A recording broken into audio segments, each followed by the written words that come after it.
lot of people aren't ready for freedom, and it shows. What are you doing with your freedom when you get it? So many of us will say, oh, you know, when I get off work, I'm exhausted. I don't have time to do this. I don't have time to do that. But we have time to scroll on our phones and get them dopamine hits that really just make you more exhausted, right? We got time to spend texting that person that really shouldn't even be the center of our universe, but we centralize them, right? You got time for them, right? You got time to prove your worth to the person who's the least worthy, right? You got time to text them back, to call them. You got time to give advice to everybody but yourself and to take it, right? Think about when you have something to do for yourself, be it work on a business, an idea, a project, you got to pay bills, whatever it is for yourself that you said you were going to do and you haven't done, right?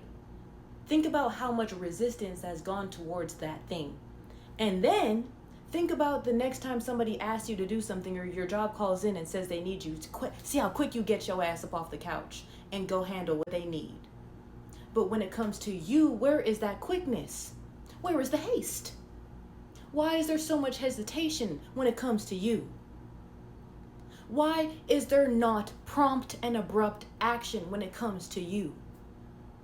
As if the things that you want for yourself are not going to be with you for life. And the things that you do for that person, you're never going to see again. You're never going to see. You might not even be a part of that thing. That is just energy that has gone to the wind. It's like you took some money, some stacks, and threw that hoe out the window.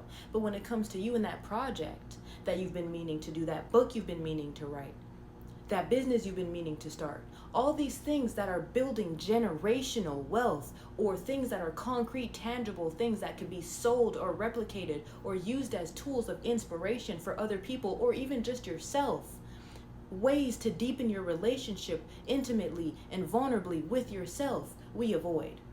And we look at the next person and say that they don't know how to be intimate and they don't know how to be vulnerable and they don't know what love is. When whole time you still ain't done the thing for yourself that you've been needing to do. So I just feel like whenever you hear yourself telling somebody something, it's for you. Whenever you hear yourself passionately saying, oh, you haven't done this, you haven't done that, you haven't done this, and you should be doing this, that's for you, sweetie. You need to take the time to listen to what you're telling that person, because the universe brought them specifically to you so you can give them all of that loud message, all that loud noise, but you're supposed to be listening as it's coming out your mouth, because it's for you. Because we need to stop telling people what to do with their lives like we're living them. We're living our lives. We're living over here. This message took a turn. That's where Spirit wanted it to go. So at the end of the day, invest in yourself, because that is the only way you are going to be happy in this life. When you invest your time in other people, you invest your resources in other people, you're even thinking and planning on behalf of other people because you feel like they can't do it for themselves. How are they going to do it for themselves if you keep doing it for them, Sway? Come on, how is it going to happen? Come, when is it going to take place? Because you keep doing it for them because you don't want to do it for yourself. Because it's easy to just come in somebody else's life and do a little divine intervention, right? Wrong. Divinely intervene your own shit and then see what happens. Because when you start really applying effort in your own life, you really leave other people's shit alone because you don't even have the time. And you see the effort that it actually takes for you to apply that pressure for yourself, and you understand that they're just not going to do it for themselves. And then when you outgrow that environment and that behavior, you see that it was just a mere reflection of you.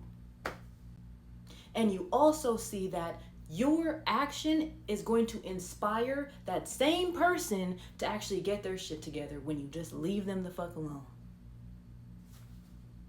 Because whether we like to admit it or not, people do not like when you pull away from them.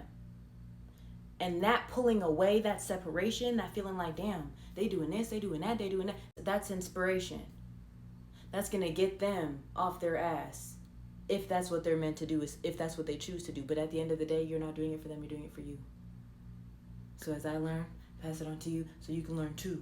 So you can do for you.